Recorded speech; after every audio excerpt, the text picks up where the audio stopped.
Nasabat ang 102,000 pesos halaga ng shabu mula sa naarestong individual na kabilang sa regional target list sa isinagawang joint bypass operation sa Purokto, Barangay Kilikili, East Wao, Lanao del Sur noong ika-22 ng Nobyembre taong kasalukuyan.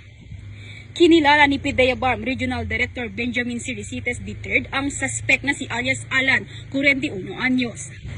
Naaresto ang suspect sa pinagsanib persa ng mga operatiba ng Philippine Drug Enforcement Agency BARM, Lanao del Sur Provincial Office, katuwang ang Wao Municipal Police Station at First Police Mobile Force Company, Lanao del Sur Police Provincial Office.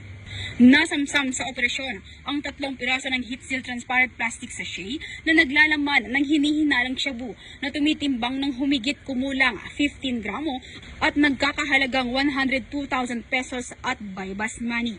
Kasalukuyang nasa kustudiya na ng PIDEA BARM Jail Facility ang suspect at nahaharap sa kasong paglabag sa Republic Act 9165 o Comprehensive Dangerous Drugs Act of 2002.